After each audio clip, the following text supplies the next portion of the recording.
ending the media monopoly and go woke or go broke. This is Mark Fisher with Mark and the Millennials and the Millennial. Joining me today is, of course, Christopher Hopkins, our producer on the other side of the camera. Welcome. And also Delegate Matt Morgan. Welcome back. Thank you for having me, Mark. So, folks, we have news first before we talk about ending the media monopoly, and that is Christopher Hopkins, our millennial on the other side of the camera, is now engaged. Woo! He got engaged. Yeah. Way to go, Christopher. All right. Well done. Well done. This is your high school sweetheart, right? Yes. It's pretty amazing. So you went to high school, then went to college, and you've been with her the entire time. Oh, yeah. Incredible. Well, congratulations. Thanks. Huge congratulations. So, ladies and gentlemen, this podcast is called Ending the Media Monopoly, and we know why that's the case because of Elon Musk and Twitter, which we're going to talk about a little bit. But first up, the front man. I'm really proud of this, podcast listeners. I'm proud of the fact that about a year ago, we did an entire podcast talking about how the real president of the United States was Obama. That after Biden was elected, it was really Obama that was pulling the strings and making the decisions about staffing and making the decisions about policy. And guess what? Fast forward, in Headline USA and a lot of other publications, the Daily Wire as well, Biden is just a front man. Tulsi Gabbard connects the dots between Obama and Biden. So former Congressman Tulsi Gabbard said that President Joe Biden created the Disinformation Governance Board on the order of his old boss, former President Barack Obama. Now, the Daily Wire reported this, that the Disinformation Board was not created under Obama's presidency, but under Biden, but it was Obama behind the scenes that was saying, you need to create this board because you already have the authority that Congress gave the Department of Homeland Security. You have this wide, broad authority to do these kinds of things. Of course, technically, they don't have the authority under the United States Constitution, but they think that they have that authority. So Tulsi Gabbard was being interviewed about this matter, and she's talking, of course, about this Disinformation Board. And it's very interesting that not only is she talking about Obama being the guy that's making the decisions and calling the shots, but all of this Information Board stuff came forward right around the same time that Barack Obama went to where? Stanford, and talked about disinformation. So we're going to talk about that today with Delegate Matt Morgan. First up, here is Tulsi Gabbard, and she's speaking about this very issue. Listen closely. Here it is. How do you feel about the Ministry of Truth? This is the kind of thing that you see in dictatorships, this Ministry of Truth, this Department of Propaganda that the Biden administration has just stood up. And the reason why you see this in dictatorships is because they're afraid of us. They're afraid of the people. They're afraid that we might actually think for ourselves. And so now they've created this body that will do two things. Number one, it'll use taxpayer dollars to work through the mainstream media and flood the airwaves with whatever their propaganda narrative is that they're pushing at any given time and try to drown out anyone with alternate views. And number two, they will silence dissenting voices through intimidation.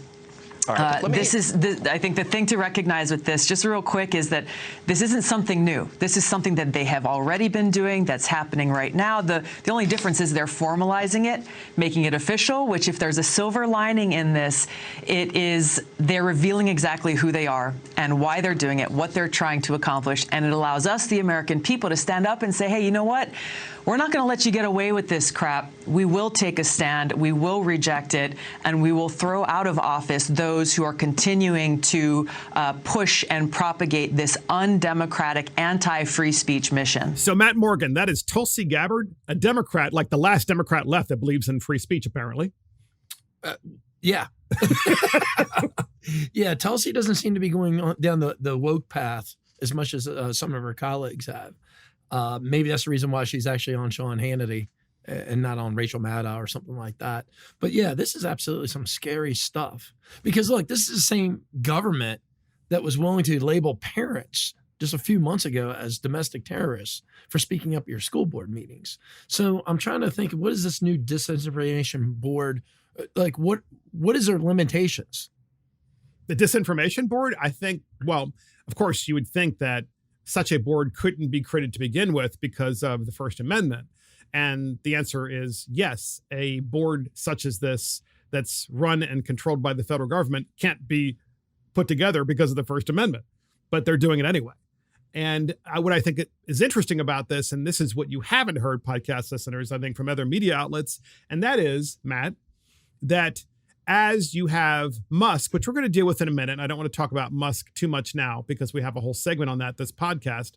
But as Musk has taken the monopoly of the media away, and as the left has identified this as a problem for them to control information, now they want the media monopoly to be government. So government will be the new media monopoly. And while you might have private companies and the private sector and so forth in the media, the government's going to say, no, you can't say that. Well, I mean, it's the same thing they've done over in North Korea.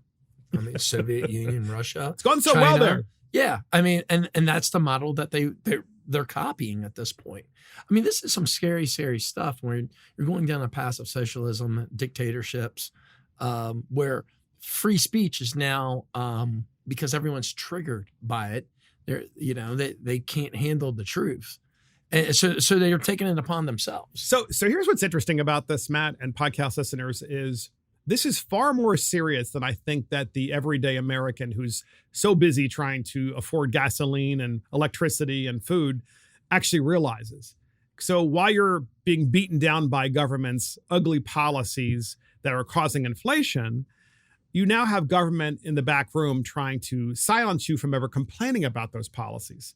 So Tulsi Gabbard, whom you just heard, Matt, okay, she tweeted out, Biden is just a front man. Obama, April 21, social media censors, quote, according to Obama, don't go far enough. So the government needs to step in to do the job. 6 days after Barack Obama gave that speech at Stanford University, 6 days later, the Department of Homeland Security wrote out the Ministry of Truth, aka the Disinformation Governance Board. That's what Tulsi Gabbard tweeted out. Yeah, the Minister of Truth is from the George Orwell. So, 1984. But here's the thing. Here's the thing, Matt. 6 days after Obama gave a speech to allegedly one of America's top law schools about disinformation and censorship, 6 days later, Homeland Security rolls out this Ministry of Truth. Yeah, it's almost like they had it pre-planned. Obviously, Obama's in charge. I mean, he obviously has a lot of influence still in the administration. And look, He's somebody has to be running. in charge. He's running the administration. I mean, the last time we saw Joe Biden speak in public, he turned around and shook the air. yeah, it's like so. I mean, yeah, somebody's actually running the country, but this is proof, right? So you look, you are the beneficiary in many ways, as was I, with the Obama era, just running the country into the ground and completely ignoring American values. And you're the beneficiary, as was I, because that's when we were elected. And people were like, no, we're putting more conservatives in office. But what I think Americans don't understand is Obama's having a third term. He's still in charge. Well, it's a third term, but it's unconditional, right? I mean, no one elected him. He doesn't have to worry about facing the voters. No accountability. Right. There's no accountability on those. And we've talked about this before on other podcasts where, Democratic Party used to pivot.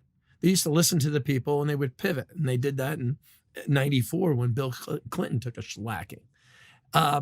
They're not about to pivot right now. Exactly. They feel so close of getting what they want and controlling everything. Yes. And that's eliminating any opposition. And all of this that has happened, that's transpired in the last week to 10 days, has transpired at the same time that Elon Musk has successfully come to an agreement to buy Twitter. We should not say that he's acquired Twitter because it hasn't happened yet. There's an agreement in place, and now that agreement has to be executed. He hasn't changed a single policy of Twitter's as far as I'm aware. Correct. So what I hear in the media a lot is, he's bought Twitter. It's like, no, he has an agreement, and presumably they're putting it on paper now as we speak.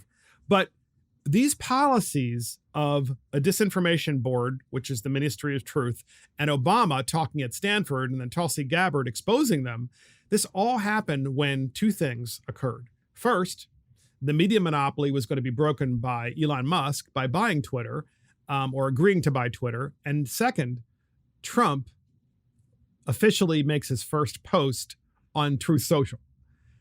So they knew Truth Social was coming. And as Chris will tell you, our millennial here, if you try to sign up for Truth Social, they put you in like a really long waiting list, because the servers couldn't handle it when they opened it up. So many people try to sign up, their service couldn't handle, and their cloud computing system couldn't handle. I would say for the last 5 days, it is the number one trending app on Apple. Is that right? Apple Store. Oh, yeah. So it's the Truth Social is the number one trending app in Apple Store. An Apple Store, or in iTunes, and no Apple Store, sorry. And it has been that way, for 5 days, you said? Yeah, at least the last 5 days. And so that happened along with Elon Musk acquiring or attempting to acquire or agreeing to acquire Twitter, and Twitter agreeing to his terms.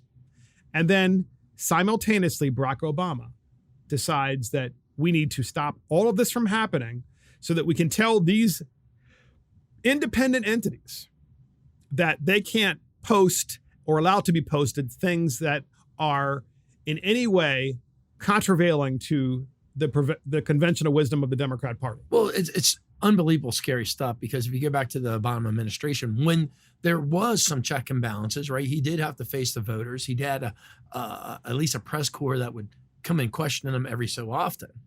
I mean, he went after conservatives with the IRS. He was willing to use government to squash dissenting thought a decade ago.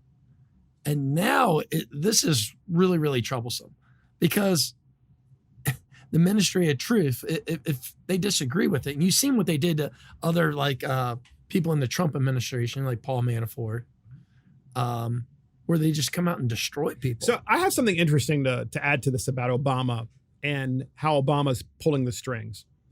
I was elected, as I said, and so were you, Matt, as kind of a countervailing force at the state legislative level to countervail the Obama policies when he was president. There's no doubt about that, because there were 1,000 seats that flipped in state legislatures across America because Obama was just, so off his rocker with his policies. It was unquestionable that Barack Obama's greatest skill set was getting Republicans elected and selling guns. That's true. Well said. So where I'm going with this is that I remember I had just gotten elected and I was asked to speak at an event. It was a rally. And I used the term, in my opinion, this is America's first Marxist president. And Obama was a sitting president at the time. And I actually had Republicans who were elected at the county level and elsewhere, also at the state level, contact me saying, you should never say that again. That's wrong, because that's not true. You're going to lose credibility by not saying things that are so. And if anyone knows me, what they know about me is I say things, I do my research, and I'm not afraid to admit when I have erred, when I've said something, but I actually do my research in advance and say, look, the only person that would try to create a disinformation board is someone who believes in Marxism and does not believe in a free society. I had it right then, and I have it right now, and I'm convinced of that. And this is one of the problems in America right now, because we don't have Republicans who actually are willing to speak out and say, you hear it on the media, of course, Matt, and I'm going to let you respond to this because this is really important.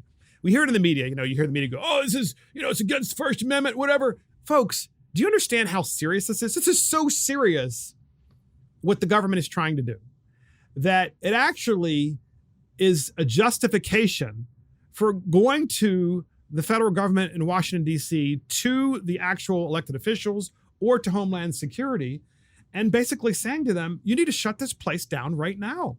I mean, this is not what a free society is supposed to do. Well, I mean, they'll come out, they'll label it as a hate crime, they'll get you fired from work, they'll dox you. It'll be the new insurrection. Right. I mean, we've seen it all play out in the last 2 weeks. from what they did from the libs of TikTok, to just the threat of Elon Musk. Look, I mean, Elon Musk, he builds them electric cars. I thought they loved Elon Musk. I mean, he sends rockets into space. and now libs are just going crazy over the threat of unconditional free speech, which is something that I thought they supported. I mean, didn't you think liberals supported free speech?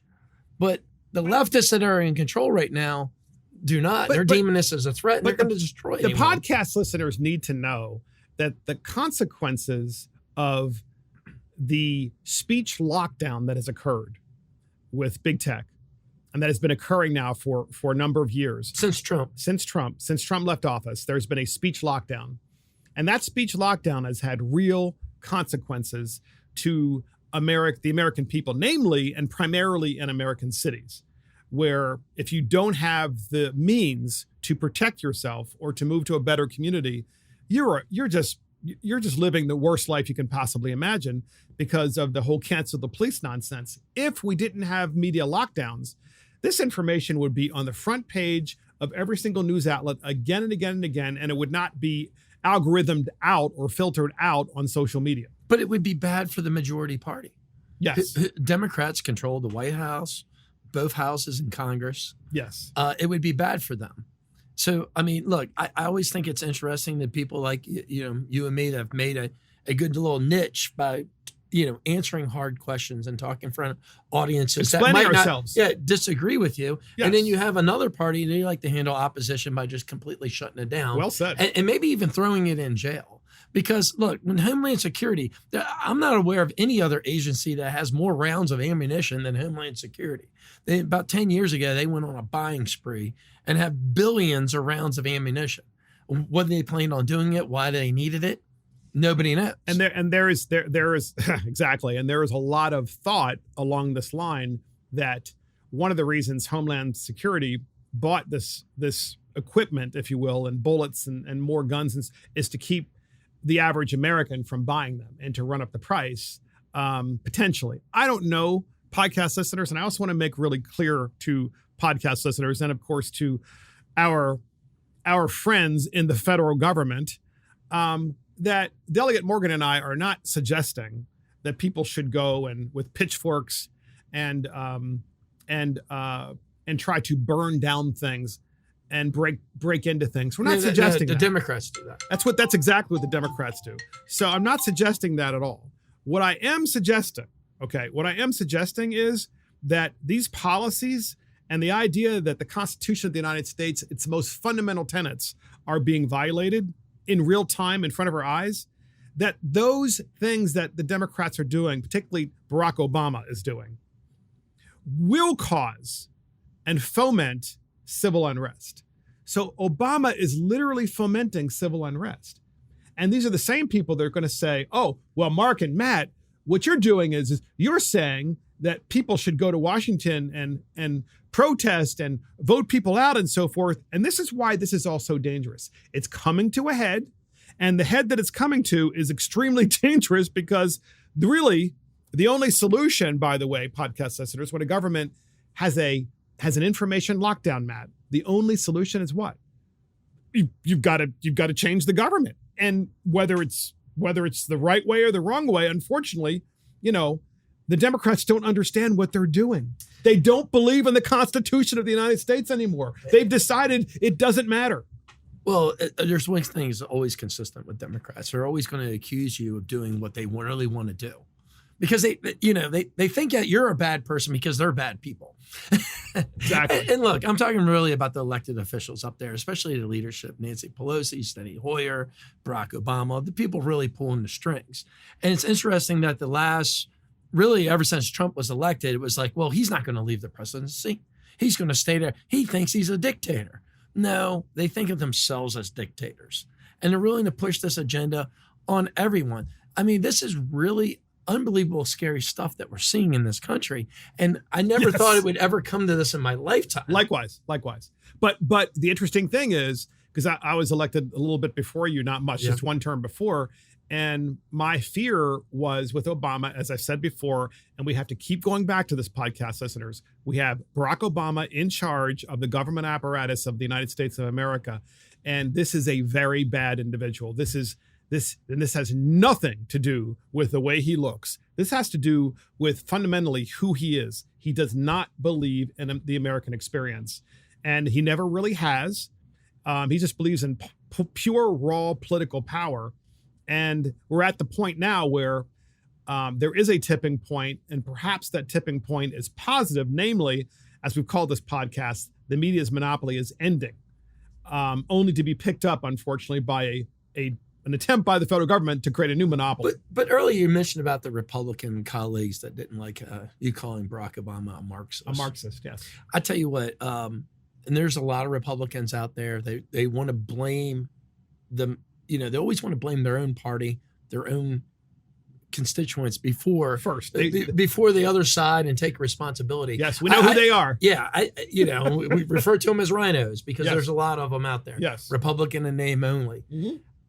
I think that plenty of them. Look, it doesn't make a difference if you're running for county commissioner, school board, state house, federal office. Congress. Look, I mean, it's up to conservative Republicans to come out there and speak against this. Yes. Because what I see it happens a lot is they'll come out there and say, well, you know what?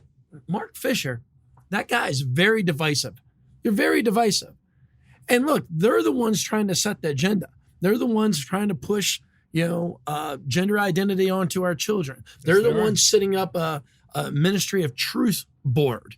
And we're the guys that come out and say, you know what, that's not how America was built. And they're like, well, he's the divisive one. Yeah, because their idea of divisive is you don't go with the flow. You always vote for the stuff, the bad stuff, as well as the good stuff, because that's the flow. That's what you're supposed to do. And that's exactly what's wrong with the country. Okay. And I've been saying this for years, but it's also happening in state legislatures as well. Namely, legislators are voting and going with the flow. As you just said, Matt, they're doing some crazy stuff by voting for, incredibly bloated budgets or other things. And really, in my opinion, losing their way. And as you said, sometimes the criticism is, well, you're divisive. It's like, no, in each particular case, I can articulate why I voted the way I voted. And the thing is this is one of the reasons I like DeSantis so much, because he's the guy that articulates extremely well his positions. And when you hear him articulate those positions, you say, wow, this is the guy that knows how to win over voters to his side, because it makes so much common sense. DeSantis, I mean, I keep going back. He won the last election by 1%. And barely won. And look, most Republican candidates at that point would have gone to the middle. It would have been something squishy. You couldn't get those types of guys to weigh in on anything. But DeSantis went the other way. He did. Went and talked about his principles and beliefs and governed that way. Conservative principles. Yeah, and look, and he stood in opposition to some of the stupid decisions Fauci was making that were scientists, weren't based in science. Yes. And the repercussions of that are, Florida's been a swing state my entire life. It's no longer a swing state. It's not a swing state. It's a Republican state. And Texas is moving more of Texas for a while was moving more as a potential swing state, although it hadn't gotten there yet. But thankfully, with the Hispanic communities waking up as well. Yeah, there. I mean, this is Latino communities waking up to this agenda saying, hey, you know what? We ran away from this. Yes, we ran away from all that crap. We don't want completely and utter, disarray in the place where we live. We fled universal education and universal health care in our own communities. We've came to the United States for opportunity. We found out that when everything was free, we didn't have anything to get, because when it's free, no one wants to do anything. So next up, podcast listeners, Facebook wants you to out extremists. That is correct. It's a true story. So Facebook has gone one step further than just doing the age-old, censorship stuff. So in the Epoch Times, Facebook now sending messages to some users asking about potentially extremist friends they might have. Quote, are you concerned that someone you know is becoming an extremist? One message reads, we care about preventing extremism on Facebook. Others in your situation have received confidential support. The message also provides a button to get support, probably goes right to the FBI, which leads to another Facebook page about extremism. Red State editor Kira Davis, who said, she was sent a screenshot of the message from a friend, wrote, hey, has anyone had this message pop up on their Facebook pages? My friend, who is not an ideologue but hosts lots of competing chatter, got this message twice. He's very disturbed. And here's the message. And if you can maybe clip that up there at some point, Chris, it says, the typical Facebook message, Big Brother, are you concerned that someone you know is becoming an extremist? We care about preventing extremism on Facebook. Others in your situation have received confidential support. Now, once again, podcast listeners. Re-education camp. And Matt, this is all timed the exact same time. This story is timed the exact same time that Obama gave his speech at Stanford about increasing censorship and Elon Musk buying or attempting to buy Twitter and Trump formally launching Truth Social. Coincidence? No, it's not a coincidence because they have to label Republicans and conservatives extremists. Else their message just doesn't resonate. That's what they have to have you scared of something. And the person saying that, we need freedom of speech is really that the extremist nowadays? I mean, that's the guy you need to throw in jail, right? Not the people that were burning and looting, destroying businesses. Yes. Those weren't and killing people. Yeah. They're not extremists when they kill people. No, those aren't the extremists. No, but the extremists are the people that believe that potentially, there were some pretty bad things that happened. The extremists are not the people that bug a candidate for president or create a dossier, steal dossier, basically saying that the president elect needs, likes having hookers pee on his bed and all kinds of craziness like that. So those aren't the extremists, right? So here's what's interesting. Facebook wants you to call out and out the extremists in your life. And that happened the same time as other things that I mentioned. And then Elon Musk posts on Twitter, which he's agreed to buy, but hasn't formally, written the check yet. He posts, 2008, 2012, 2021, and shows how on the right, conservatives have remained consistent. But on the left, liberals continue to go farther and farther out. So much so that they've lost their mind. In other words, Musk is suggesting in this Twitter graphic that the left is where extremism is. Yet that is not what Facebook is talking about. Facebook is not talking about left-wing extremism, which is where the extremism rests today, nor is Barack Obama, okay? Nor is the media. They're talking about people who are conservative. They're the problem. So first, I can't stand this rat on your neighbor hotline. I mean, we saw that come about really at the beginning of COVID. And this is the sort of stuff that Reagan warned us about. It's also, so did George Orwell. This is equally Orwellian. This is very Cold War-ish, totalitarian, authoritarian type stuff where you have neighbor on neighbor ratting each other out. But, I saw this graph over the weekend that Elon put out, and it's probably one of the best memes I've seen in a really long time because it's so accurate. You look and go pull the political parties' platforms back in 2008, and if anything, the conservatives have moved a little bit further to the left, while, in this graph, it hasn't staying in the same line himself. Well, Republicans have moved a little bit to the left, but conservatives have not. Well, I mean, you look at like even Trump on like same-sex marriage, where he just didn't really talk about it much. So, I mean, they've moved a little bit to the left, but the hardcore left has moved really far to the left. And, you know, and that's where the extremism is, because that is absolutely where these are the people who want your kid to become a drag queen, which we're going to talk about later in this podcast, by the way. Well, I'll tell you the concerning thing is I was going to take this chart a little bit later today and redraw it for Elon here and try to improve upon it. Maybe make a 2024 line, because really Democrats are trying to recenter this chart, right? Yes. So in 2024, you put a rhino Republican right to the left of the conservative. And really, it's the plan from the Ministry of Truth to, you know, Facebook, Twitter, all those guys kind of shutting down conservative thought. Oh, yeah. Yeah, you're trying to eliminate that guy. Of course. Right? That's the extremists they're talking about. That's good. You know, the people that show picture. up, you know, at school board meetings to protest what their children are learning, or, you know, the curriculum that's being forced on them. And that's the scary thing that's happened in the last 6 months. So it's interesting. Now, that's a really good point that you made, because when you think about podcast listeners, what happened in Virginia leading up to the gubernatorial win by Youngkin, what happened in Virginia leading up to it was there was a lot of coverage of school boards and parents going to school boards and exposing what was actually happening in the classroom and in the schools. And thankfully, there were media outlets to put that information out. Primarily, you know, Fox News, OAN, and so forth. And social media did try to censor a lot of that, let's face it.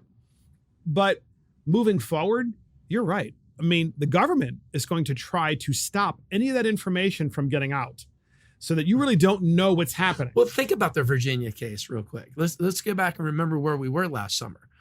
The guy's daughter got raped in a high school bathroom by a transgender, I guess that would be a transitioning trans woman, right? By a guy, by a biological man. Certainly by a teenage boy who was a minor, but decided that. And he spoke up at it at a school board meeting, and, you know, things got violent. They arrested the guy. They painted him as a white supremacist. He did not get violent. Yeah, he was upset because his daughter was sexually assaulted. And they wouldn't take it serious. They wouldn't investigate it. Matter of fact, I think they ended up transferring the student to another school, and he recommitted again. And it happened again. Yeah. So, and look, that guy, that father there was like painted as the worst person in America. They're like, oh, no wonder we need to lock down these school boards. Look at this guy that showed up. Yeah, and that's what the administration's goal is right now, is to paint conservatives, anyone like Trump. You know, you saw it over the January 6th. Well, DeSantis, too. They want to paint DeSantis as an extremist as well, because DeSantis, of course, is really in my opinion, he's the thought leader now of the conservative movement. Yeah, how dare you not want to talk to kindergartners about sex identity? I mean, that is so far out there. So guess what CNN said about all of this? What did CNN, do you think, say about Elon Musk taking over Twitter or attempting or buying Twitter? Obviously, the transaction hasn't officially occurred. But what do you think CNN has said about all this? Well, they're terrified. They're losing their mind over it. They're terrified. Because they can't stand opposition of thought. They have no they don't respect diversity at all. No, not diversity of thought. So get this. CNN's David Zurabek, podcast listeners, you're not going to believe it. You're going to love this, right? It's going to tell you everything that is wrong about our country. CNN's David Zurabek called Elon Musk buying Twitter dangerous. We have a clip on it, but before we play the clip, the reason why this is so important that you hear this is because you need to know who David Lee Zurabek is. Okay? He's a CNN commentator. He was born in 1949. He's an American journalist, author, and professor. He has been the TV and media critic at the Baltimore Sun since 1989 and is an assistant professor of communications and media studies at Goucher College. Folks, this guy is a college professor in media and communications, and he's teaching your kids, to the extent that you go to Goucher College, he's teaching them that the First Amendment does not apply anymore. It's like old news, doesn't matter. That what Elon Musk is trying to do is dangerous. We have this clip. Ladies and gentlemen, and here it is. No, I think there's a bigger problem that when we focus on the personalities of people like Elon Musk and people say, oh, I think Elon's thinking this or that. There's a bigger problem here about how we are going to control the channels of communication in this country. In 1927, we had the Radio Act. 1934, the Communications Act. Congress stepped in. We made rules. FCC wasn't great, but it's still regulating the broadcast industry. You can't use vulgar language. You can't do all these things with speech. Yes, so you can't do these things with speech. It's dangerous. You got to be careful with language, because in a country like America, language is dangerous. You just shouldn't be talking. Have they ever apologized for this whole Russian collusion thing yet? I mean, look, this is the reason why nobody has any ratings at CNN and their streaming service. I mean, we should try to buy their streaming service. Oh, yeah. I mean, I think I got like $34. How much money you got, Chris? Like 20? Yeah. I mean, that's more than what it's worth. CNN Plus. Do you know the reporting on CNN Plus? Initial reporting was wrong. They said that 300 million had been put into it. It was actually 500 million. Wow. It was confirmed by Rick Santinelli and also CNBC and Neil Cavuto and so forth. $500 million for a service that maybe 10, 12,000 people watched. I always knew Democrats love burning taxpayer money, but I didn't know they wanted to set their own money on fire. That's great. No one watches free CNN. Why the hell would they watch CNN Plus? Exactly. But this guy is falling. He's like Chicken Little running around. He looks kind of like Chicken Little too. His little bald head. He's got his beak sticking out here. A professor. He's a professor by the way, Goucher College is in the greater Baltimore area. It's a very expensive college. Now, it's a very small college, but very, very expensive college. And this guy is there teaching media and communications. And here he is on CNN. Imagine you having your child in his classroom and he's doing a lecture and he's talking about the dangers of free speech on Facebook and Twitter and Instagram and Truth Social and all these other areas. I mean, the fact that there are unrestricted places where you can actually speak and have a conversation, it's dangerous. It's dangerous. They're starting to think for themselves. Exactly. It's just unbelievable. Go get the AR-15s. We need to stop this. And that's Facebook wants you to out extremists in your life. Next up, podcast listeners, we have Go Woke or Go Broke. You're not going to believe it. Teenage drag queens. Okay? Teenage drag queens. How is this possible? I don't even know. But apparently, there is a show on Discovery Plus streaming service. Now, remember, Warner Brothers was just spun off from AT&T. And Warner Brothers was combined with Discovery Channel. Discovery Channel already had a streaming service. Warner Brothers has HBO Max, and they combined them for one big, streaming company to make it strong. What I did not know is Discovery Plus has a show called Generation Drag. Okay? It's called Generation Drag. And it's about teenage drag queens.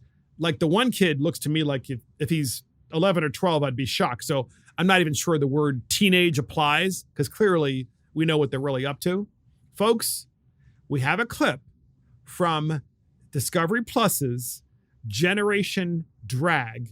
And here it is. Welcome to the Pink Palace, my lovely friends. I first discovered drag at 13. I didn't know what it was, but I knew I wanted it. Put on the wig and the makeup, and I'm someone completely different. I'm so pretty! My drag name is Vanessa Shimmer, and she is just a force you cannot reckon with. How do I parent a child that wants to do drag? So that is just a small clip, okay, about this show that they have on Discovery Channel. And keep in mind, Matt, that these are children, okay, very young teenage children, most of them, and they're actually competing in these shows in drag. And naturally, all of the people running these shows are adult men in drag. Now, you tell me what could possibly go wrong in this scenario, not to mention it's just so wrong anyway and so impossible to even imagine. How does this happen? How's this stuff happening? It's people with mental diseases perpetuating their mental disease on children. And they're doing it live on TV. Apparently Discovery Plus supports this.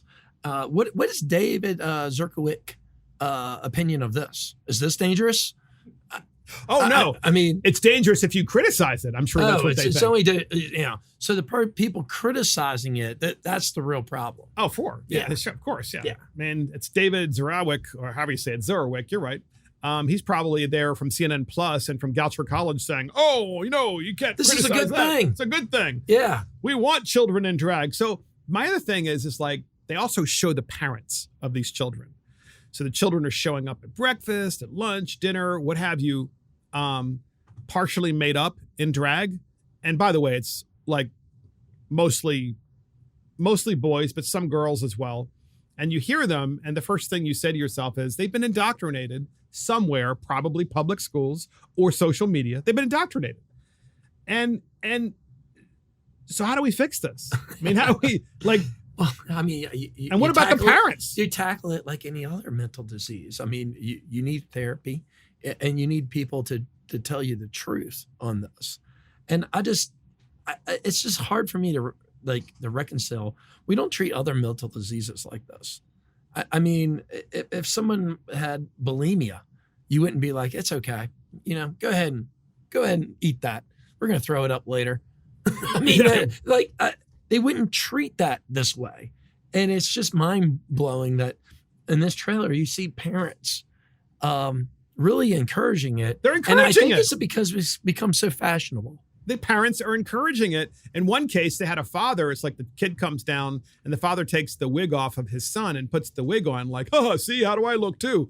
And then you think to yourself, this is so wrong. And so the media empire, according to Daily Caller, the media empire behind CNN Plus is pushing a new show about teenage drag queens, which of course we're talking about now. Discovery Plus Network is airing a show about children who dress in hypersexual drag costumes. Remember, they're like 11, 12, 13. Who knows if they're younger, but probably. To explore their identities and gain confidence in a new show called Generation Drag. The show will feature 5 teenagers and their families as they prepare for a performance as Dragutante, a drag show aimed at young LGBT people express themselves according to a Discovery Plus description. A trailer for the show displays children wearing strappy lingerie, heavy makeup, colorful wigs, and platform boots. Kind of the way Matt Morgan dresses all the time. So just on the weekends. The children's ages are not disclosed, but the show refers to them as teenagers. One boy said he became interested in drag at 13.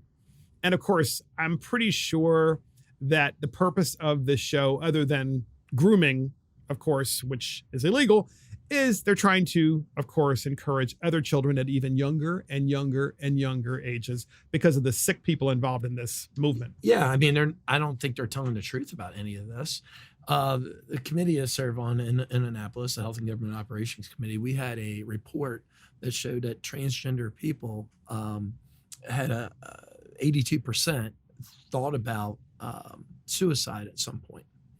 And the suicide numbers among this group of individuals is extraordinarily high. Is it really? Yeah, extraordinary high. And you would know because you're on a committee that deals with this subject matter. Right. And it's a committee that's very friendly towards this subject matter. As a parent, I don't know why anyone would push their child towards this or think this is a good idea statistically. This isn't how you become happy in your life. I'm convinced, though, I remember, and I see every day, and I know Chris can say this as well because he's a millennial. It's like, were there ever any guardrails on social media or on going online, generally speaking? Like, did mom and dad ever say to you, hey, I noticed that, you were on a porn site when you were like 9 years old or 10 years, you know what I'm saying? Because you can see anything now. And this is part of the problem, right? The children can't be, did that ever happen? Oh, yeah. My parents had strict guardrails and all that stuff. And the thing is, so my point is, I mean, this guy's parents picking out bras. Right. So, Yeah. Right. so I mean, I don't know if you can have a legislative fix for this. Yeah. I mean, this is a downfall of society. This is bad parenting. That is bad parenting. And one dad went to a store that sold drag queen stuff and bought his what appeared to be, 12, 13-year-old son platform shoes with platforms that were like a foot tall. Because that's not grooming to dress your 13-year-old son like a stripper. I mean, that's completely normal. Literally sexualizing children, but yet parents are doing it.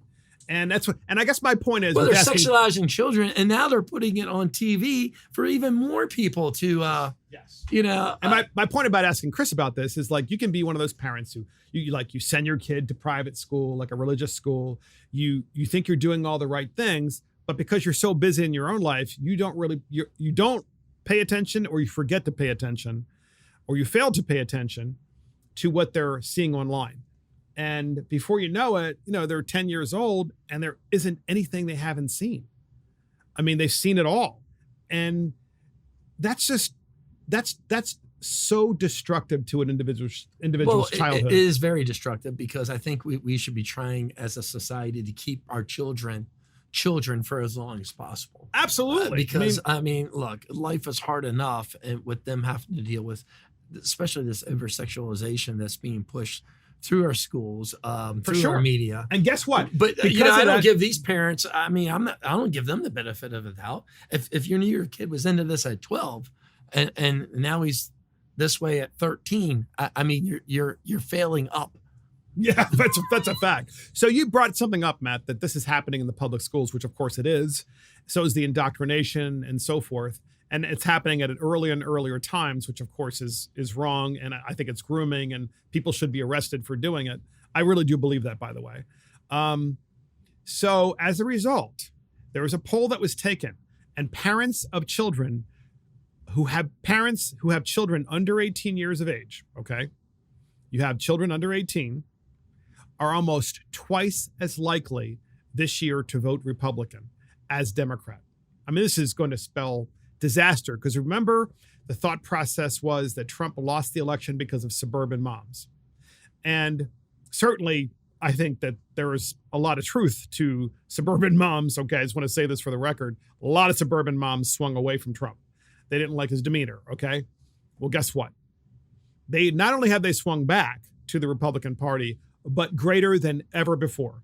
By a 2-to-1 margin, they're going to vote Republican, and it's because of what is happening in the public schools. It says, which party's candidate are you more likely to vote for in your district? Parents with children under 18, Republican, 60%. Folks, that's a wipeout. That's a wipeout of the Democrat Party. Complete wipeout, Matt. It is a wipeout, especially on a topic that the Democrats have always, I don't know if I've ever seen Republicans poll better than Democrats on public education. And this is a huge reversal. And look, but the Democratic Party is not going to reverse course on this. They have gone too far down this path. They have lost their minds. They've lost their minds. And look, if they want to give parents over to the Republican Party, you know what? We'll take them. Oh, absolutely. Because I think a lot of this has been going on for a long time. And it's just finally it's coming out. And it's coming out, and it needs to get corrected. Yes, families, people with children are naturally, I believe, their natural home is the Republican movement and the conservative movement. That is their natural home. I think Democrats have done a great job for a very long time of lying and messaging, good messaging combined with great lying. They hate the nuclear family. They don't like families at all. They've done everything policy-wise to break it up, despite what they'll tell you. Absolutely. They weaken the sanctity of marriage. They don't believe in the nuclear family. Oh, of course not. No, they don't. So next up, podcast listeners, we have the Daily Biden Dumpster Fire. The White House is actually defending the Ministry of Truth. So the White House defended its new Disinformation Governance Board, God, that name, DGB, this week, claiming no one should oppose efforts to crack down on misinformation online. The Biden administration revealed during a congressional hearing this week that it has created a new board within the Department of Homeland Security to monitor false information spread online about minority communities, among other things.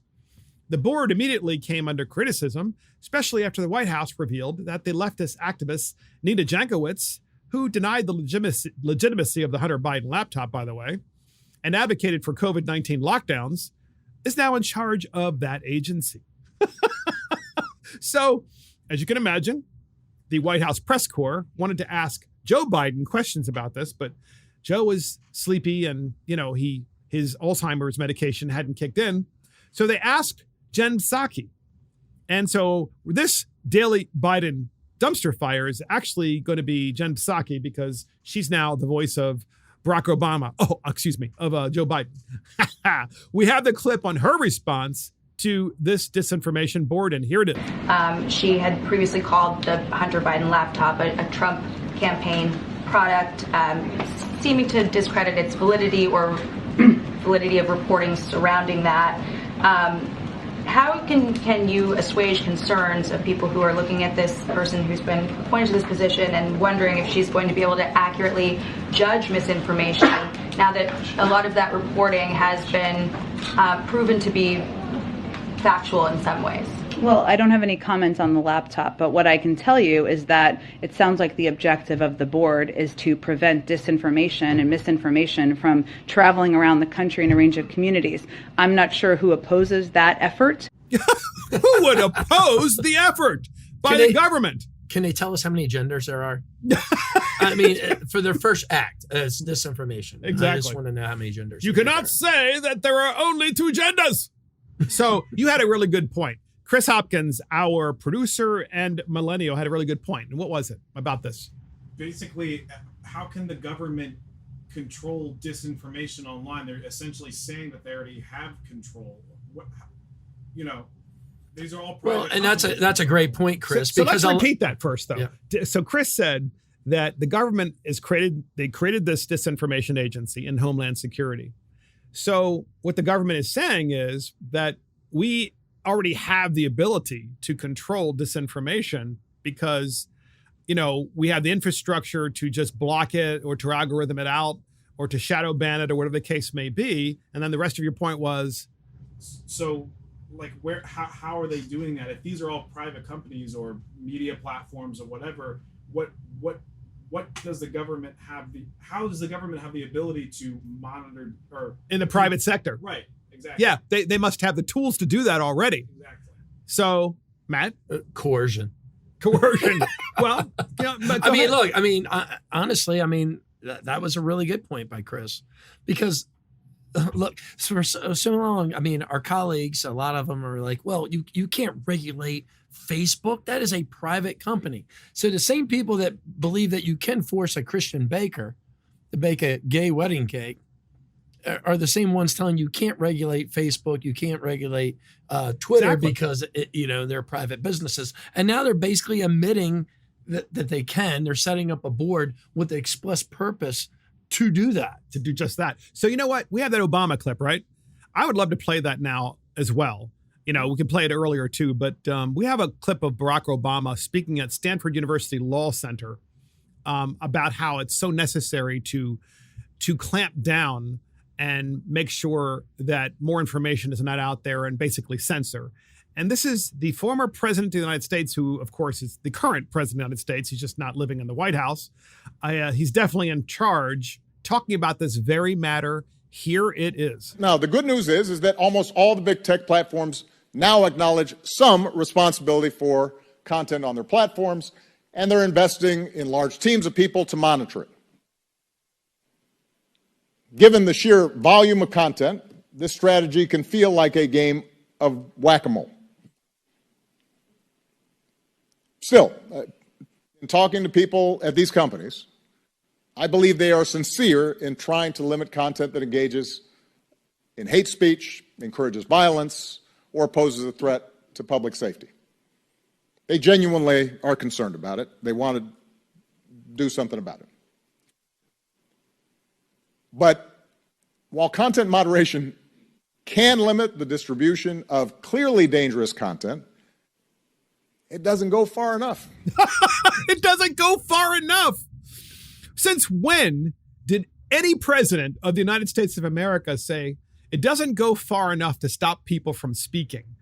And that's why I said before, and I'll say it again, this guy is a Marxist, the most dangerous president in American history by far. It doesn't go far enough. What would be better? I mean, right. What would you do, Matt? Well, I mean, I guess you could round them up and dunk them in water until they confess. I mean, look, it looks like you're heading down that path eventually. I mean, remember, and podcast listeners, I hope you remember this. Do you remember during peak COVID, there were camps that were built at like stadiums? And the idea was at these camps, you know, and by camps, I mean, you know, tents, and they had, you know, restroom facilities and so forth. The idea was that the government was setting itself up to potentially remove thousands of people to put them in these camps for the purpose of them getting better from COVID rather than having to go to hospitals, which of course would be the normal place that you would go when you were really, really sick. And that visual, I remember my wife saying, what is going on? Why would the governor create this? Well, because the money came from the federal government, and they're telling them this is one of the things he has to do to prepare for the worst. And well, Barack Obama is saying it doesn't go far enough. Maybe what we should do, and I'm putting these words in his mouth, of course, maybe what we should do, Barack Obama, then to fix the problem is put people in camps. And that way we can re-educate them, kind of like the Uyghur Muslims, to make sure they don't actually have freedom of speech. It's a scary situation because other countries, you know, I realize we live in a post-Enlightenment society, but some of the greatest atrocities in human history has happened in the last 60, 80 years. And we've seen this play out in countries like Germany and Austria and North Korea, and North Korea, China, Vietnam. Yes. Venezuela, Cuba, Russia. Yeah, I mean, exactly. Yeah, I mean, there's a long list of plenty of places where things aren't going real well right now, you know, and the thing is, Obama apparently is okay with it. I'm sorry. It's just ridiculous. Final word, Matt, before we go. Republicans need to stand united against this. Yes, they do. And look, and this is probably my greatest fear. Republicans are going to win Congress. There's no doubt in my mind they take over. Just the question is how big is the margin? But when they take over, they need to have their feet held to the fire, because they would have had some of this stuff should have never gotten to this point if Republicans were holding true to their principles. Great point. That's a great way to end the podcast. Thank you, Delegate Matt Morgan. And thank you for joining Mark and the Millennials. This is Mark Fisher. Thank you to our producer, Christopher Hopkins, and our guest, Matt Morgan. Check us out on iTunes, Spotify, YouTube, Facebook, Twitter, Getter, Truth Social, Rumble, and our website. See you next time.